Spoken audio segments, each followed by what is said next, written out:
everyone. Welcome to Draft Dreams, an Inside the Birds presentation profiling NFL prospects chasing their big dreams. I'm your host, Andrew DiCecco from InsideTheBirds.com, and my guest today, Holy Cross wide receiver Jalen Coker. Jalen, how you doing today, man? How's everything going? Everything's going well. Thank you for having me. Absolutely. So, what's going through your mind right now? We're inside of 2 weeks of the NFL draft. What are your thoughts? I'm excited. It's gonna be a big change for me, but I think I'm prepared for it. So I'm just kind of right now just trying to stay, like working out, catching footballs, just trying to keep the main thing, honestly. But it's exciting. A little nerve-wracking. I was telling you earlier, but I mean, it's awesome. It's a great feeling. Keep the main thing the main thing. You'll fit in well here in Philadelphia. That's Jalen Hurts' go-to mantra. Is it actually? Yeah. Have you had any interaction with the Eagles throughout this process? Yeah, I've talked to a couple scouts. Nothing like with coaches or anything, but we've talked before. What have the past couple weeks been like for you, Jalen? I know you've been very busy on 30 visits and things like that. Has it picked up for you, particularly over the past couple weeks?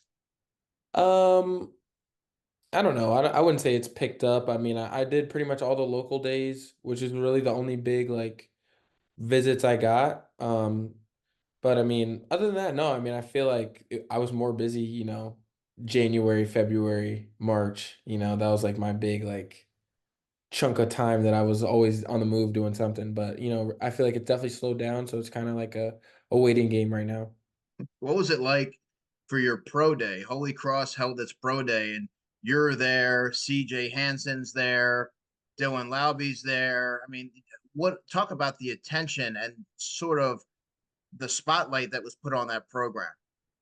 Yeah, I mean, absolutely. I mean, with the guys you just mentioned, and it just kind of shows like how the FCS is like kind of being seen as more of a formidable, you know, playing football, So I mean, even guys like Liam Anderson, Ben Whitley, people that I played with in my career. Then you got a couple guys from North Dakota State, and then you got some South Dakota State guys that are probably gonna that are continuing to have success in the NFL. So, I mean, it was just an awesome experience, to see all the teams there, and then to know that I'm doing it with my teammate CJ, and then to have all my family there, all my friends, all my teammates. It was great. It was a really great experience. What has this whole process been like for you? Because now the you've been under the limelight for this whole process, and in a way, you and CJ helped put Holy Cross on the map. Now everyone knows all about the program, and you've gotten a lot of attention. I mean, it's great.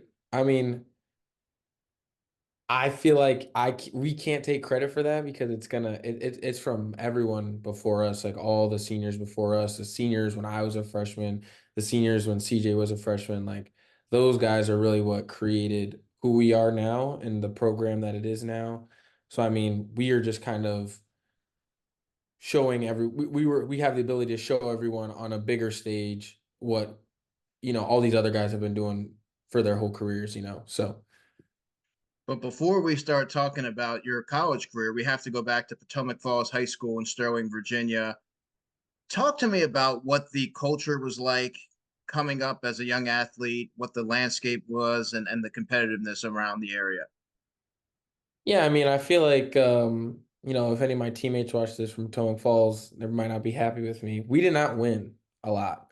So we were kind of like a 4-6 team, for a majority of my career. So, we had the opportunity to go to the playoffs my senior year. We unfortunately lost, but growing up, Stonebridge, Broad Run, those are the two really big schools that we played, and they have a bunch of talent. Ty Felton's at Maryland right now; he's killing it. And you got Mitch Griffiths, who's at Wake Forest, I believe, right now. So a bunch of talent coming out of here, but that was a big thing for me going to Holy Cross. Was like I wanted to win some games. But no, I think everyone's really competitive out here. I feel like football is big. Um, but you know, it's a special place to play. I mean, honestly, I don't think Northern Virginia gets enough credit for, the type of athletes that we produce. You had 12 interceptions in Yeah. addition to, yeah. So I don't think a lot of folks know that you were a two-way player there. Yeah, I was an everything player there. I returned the ball, I punted, I returned punts, I held kicks. I played corner, safety, receiver, quarterback. I played everything. Anything that I could do, I played.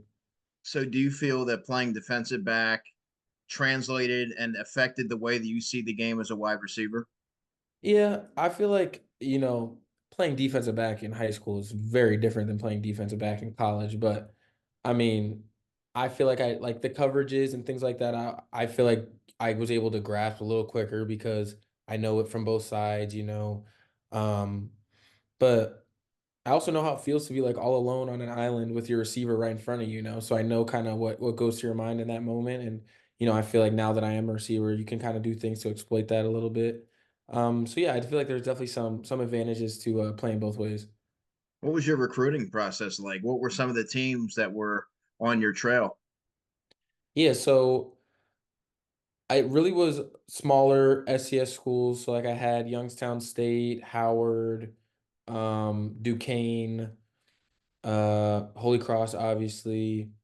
But New Hampshire as well. But like nothing from like Virginia. I did all the visits, I did all the junior days, but just couldn't get anything to stick in Virginia. But the Northeast was showing me some love. So that's how my recruiting went. It really was just I was up north most of the time. So in Holy Cross, it was great education, which is what my mom wanted.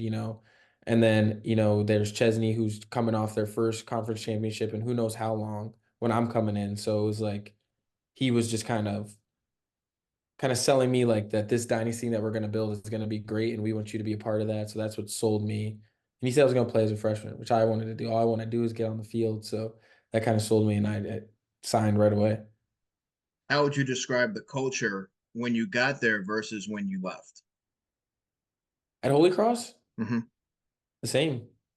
And I feel like that's something that's a testament to Coach Ches, a testament to the older guys, just they were so bought into the program and it was like it made it so fun to go out there and play ball. Like it wasn't a job for us. It was like we were having fun with our friends, winning football games. Like that was what made it so special to be there. Um, and everyone was just it was just such a family. It was such a family. You had 100 brothers that you could ask for anything at all times. So it was just so easy to go out there and play ball. Did they always look at you as a wide receiver, or was there any talk about defense? Initially, I was going into my recruiting process as a DB because my mom was like, everyone wants to play receiver. Not everyone wants to play defense.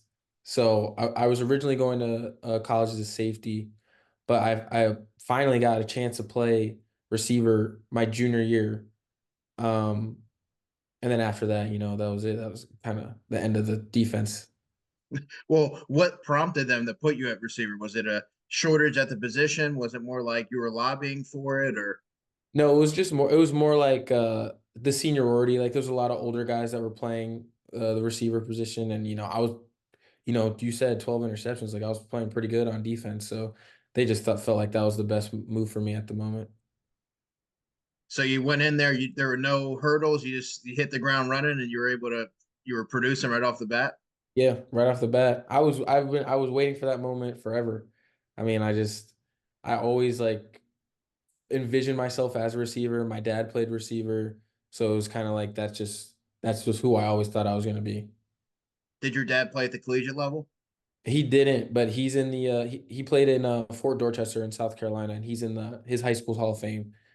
So, I want to talk about the art of route running because when I watch your game, Jalen, that's one of the things that I always come away really impressed with, from the release to the just the technique and nuance in which you're able to go about it. And you're a bigger guy, but you're very fluid.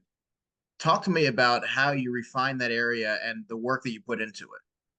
yeah, well, I mean, going into college, I didn't really have like a true receivers coach. Like I feel like my athletic ability in high school kind of gave me I was just kind of beating everyone. But then freshman year, sophomore year, my coach Todd Gilchrist, he's at U Chicago now. but he really like hammered in like the details, the fundamentals, like the releases, the break points, like pretty much all of that. And that was kind of like my first real introduction to like what it takes to become a receiver. So then as I was, doing that every day, and then with the spring season, we had all the practices, but only 4 games. So I was drilling that stuff all the time, and then just the quick turnaround to my sophomore season. I feel like I was able to build off of my foundation much quicker because I didn't have such like a long layover time. Like I was right back into it. So um, that was the biggest thing for me. Like I didn't have that base. So then once I found the base, it was like I was just getting creative, and that's what my coach now, Coach Gannell, that's what he helped me. Like it doesn't have to be so like this. Like you can put a little something on it. You can do a little bit here, a little bit there. So I feel like that's what he coached me up a little bit, being more fluid, being more natural, running that. Was that a focal point of yours during the pre-draft process? Because you went out there and you showcased it at the combine and everything. Looks like you even refined it even more so than it already is. Yeah, I mean, in Florida, I was with Coach Ed, and I was working down there as well. And he, was not only helping me with the fundamentals, but also helping me different ways to get to certain things, and different things to show the DB. So I feel like just that like month and a half of like coaching was good for me too. And I feel like all the guys that were there as well, just I was just kind of picking up stuff that they did. I was picking up stuff that I was doing, and just kind of just slowly building off of, what I have right now. So, I mean, I feel like it comes more naturally to me than it has. So that's something that I'm really proud of, that I'm able to, like work kind of with the punches now. So, yeah, no, it's just I I didn't never thought I was a great route runner, but then coming into my senior year, I really felt like, I made big strides from my freshman year. What's your favorite route to run? I got a multitude of routes. I mean, I love like a bench route, 10-yard out. Um, you know, Obviously I love the go ball. Can't beat that. I feel like those three, maybe even throw a post in there, those four, like those are my big ones. Steve Smith, my personal favorite receiver of all time. I'm sure you've seen this clip already. He comped you to Tim Duncan due to your versatility, being able to play inside and outside. Did you start out playing inside, or was it more you were playing on the boundary? And how did you sort of really take to playing both positions? Yeah, I mean, I feel like coming in for my freshman year, I was strictly outside receiver. Like I didn't even know the playbook that well. So I was like, all I know is the X. I have to only go out there as the X. But then as I, understood the playbook more, really saw how the offense was kind of flowing, like going into my sophomore year, like junior, that sophomore summer to my junior year, I was like, I can play any position. It doesn't really matter as long as, I get open. Like I feel like that was my biggest thing. Like if I can get open, like it doesn't really matter where I am on the field. So, I mean, I feel like put me anywhere on the field and I'm going to be successful because I feel like I can get open on pretty much anybody. Now, another area of your game that really stands out is your fearlessness working the middle of the field. You're very physical in traffic. You're not shy to high point the football and absorb a hit. What's your mentality when you're sort of navigating those shark infested waters, if you will? Yeah, I mean, my biggest thing is just catch it. Like that's all that's going through my mind whenever I'm going across the middle, just catch the ball. The hit's going to come if I get hit. Like I mean, that's football, it is what it is, but I'm gonna make sure that if I can make the catch and secure it, and then maybe duck away from the hit, like save myself, a couple concussions, that'd be good. But yeah, I feel like coming across the middle is just it's a mindset type of thing, and if I want to catch the ball, that's why I'm out there to catch the football. So I'm gonna go do that. I believe you only had 2 drops last season, Jalen. Strong hands are an area of your game that really is emphasized when you watch your tape. It sounds simple enough being a wide receiver, but is there anything in particular you do regimen wise to really work on that hand strength and make sure that that's an area of your game that you can be a reliable, hands catcher? Um, I do all the normal stuff, like nothing like extra. Like I'll hit the jugs, I'll run routes after practice or something like that. I like to catch with no gloves on, so really work the muscles. Don't rely on the stickiness of the gloves that often. But I feel like really, naturally, I just got good hands. If you ever talk to my dad, he'll tell you that he's got the best hands in the world. So I feel like I just kind of got a little bit of that. Was there a play or a moment in your career that signaled to you that the NFL was a legitimate possibility?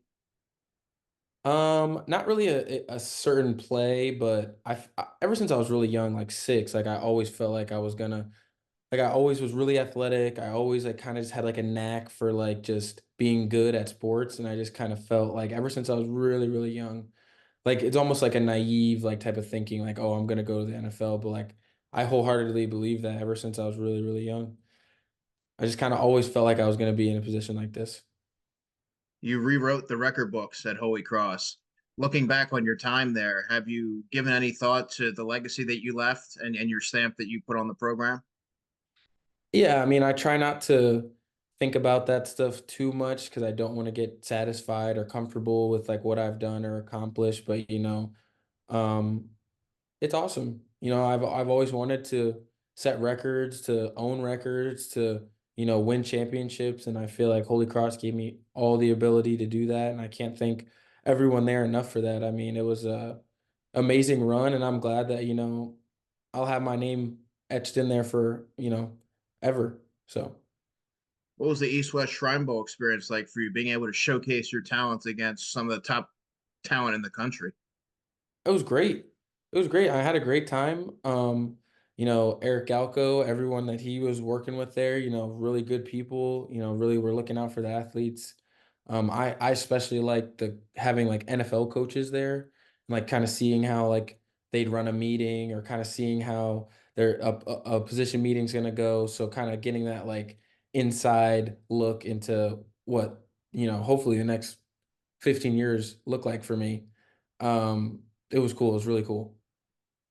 How about the NFL Combine? Obviously, that's the event that everybody wants to go to when you're a young kid and you're coming up through football, and you always hope to reach that moment.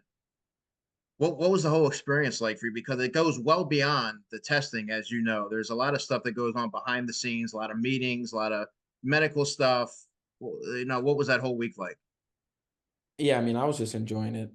I mean, like it was a really surreal experience. Like I always watched the combine on TV, and then to be like, wow, I'm actually like here like doing it right now, and I'm about to go like compete in it is like it was awesome. But just like having a lot of the guys that I trained with were there, so then having them there and kind of sharing this experience with them, and then um CJ was also there, so it was just kind of like no way. But at the end of the day, it's work, and so I try to come with a good mentality. Try to get there early to all the meetings. Try to be on time for everything. It was you know it was awesome experience, regardless of how long the medicals were or anything. I was happy the whole time. Couldn't get the smile off my face. And uh, as soon as we were out there running around and jumping and stuff, it was a dream come true. Did you accomplish all your goals that you had going in? Yeah. I think obviously I'd love to run the 40 again and get it a little bit faster. But at the end of the day, like I know when I get on the field, no one's going to be caring if I ran a 4.57. As long as I'm catching the ball and scoring touchdowns, that's all that's going to matter. What do you like doing off the field when you're not playing football? Off the field, love hanging with family, my girlfriend, my friends. I collect shoes. Um, Hmm. it's a What's your most prized possession in the shoe game? um, right now, I have some Kobe's, so the reverse Grinch Kobe's. They're all red pair. I really love those. I've been wanting Nice. those for a long, long time, and I finally was able to get them. It's a little bit of a problem. I got a lot, but it's a hobby that I really enjoy. Um, But yeah, I mean, other than that, video games, I'm chill. I got a cat, so me and my girlfriend have a cat, so we take care of her and everything. So good stuff. Now, I know you're very family oriented, as you already said. How has your family shaped who you are as a person, and sort of how have they helped you navigate this process? Yeah, I mean, I feel like ever since I was really, really young, my parents have always told me that I was going to be successful and that I was going to do something very special. So like that constant like assurance that like no matter what happened, like stuff's going to work out, like as long as you work hard, be nice, be a good person, like just kind of do the basic stuff that I don't even think is that crazy to do. Some people obviously still don't understand that. It's just like kind of treat others the way you want to be treated type of thing. And my grandma as well, she was probably the sweetest lady I've ever met to this day still. And I was when I was really young, I was at her house a lot of the time with my grandfather, and me and her just bonded all the time, and just, she kind of rubbed off on me a little bit. So I feel like it's just family's everything to me. Now you're the oldest child as well, if I'm correct on that. Yeah. How did that help? I mean, I'm the oldest child too, but so naturally that helps shape your leadership at a younger age because you're used to overseeing and making sure you're protective of your siblings. Do you feel that that helped you? I guess from a leadership perspective, as you were growing up. Yeah, I mean, a little bit, I think. But I mean, I was like when my siblings were 4, like I was like 14, like there's like a 10-year age difference. So I wasn't really telling them much to do. But I mean, I feel like just Setting a kind of, good example. Setting a good yeah, example, though. setting the example. I mean, I always take pride in setting a good example. I want to be sure that, they don't make the same mistakes I did. And they're 13 and 11 now. So like, who cares about their older brother? Like they don't care about me anymore. But, I always tried to, do the right thing and make sure that whenever they were watching, I was really doing the right thing. Has anyone like a Steve Smith maybe reached out to you to help you through this process, what to expect or anything like that? Words of advice. Um, I guess not no one like a Steve Smith. I mean, I had a quick conversation with Martavis Bryant, so Nice. that was cool. He kind of just told me, just work, just enjoy it, have a good time with it. Um, but nothing too in depth, I guess. Have you given any thought to what's going to be running through your mind when you get that phone call and they say, Jalen, you're playing for Team X? Yeah, I'm gonna be like, where are my bags? Let's get a move on. I'm excited. It's gonna be a great feeling. I feel like just all this. It's so funny. I tell my dad this all the time. It's like I've worked so hard to get to the beginning. That's like it's the craziest thing. Like this is just the start of the journey. So I mean, it's work. It's work, and I'm ready to put it in and you know make a splash. Is there an area of your game that you feel you haven't yet reached the potential? Like maybe it's an untapped area of your game that a lot of folks don't know about. Um,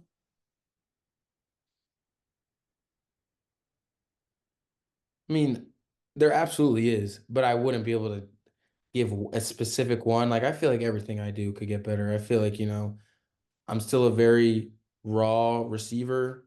Like I think I can even my route running is really good. I my route running can 100% get better. My catching can get better. My not fading away up the field whenever I'm catching it across the middle type of thing. Like just kind of the smaller things when it comes to running routes, like just being more crisp and decisive on routes, coming back down at certain angles, like running straight all the way back to the quarterback, just running through the football. Like there's just a bunch of things that, I feel like you're never gonna ever perfect. So I mean, I can get better at everything. What will a team be getting in Jalen Coker? Someone that's hungry, wants to play, will do anything to get on that field, whether it's special teams or receiver, you know, um, just someone who's really willing to put in the work, and someone that's put in the work a really, really long time and doesn't want to see that slow down anytime soon. So, You know, just great pass catcher. Has a knack just to find it in the end zone.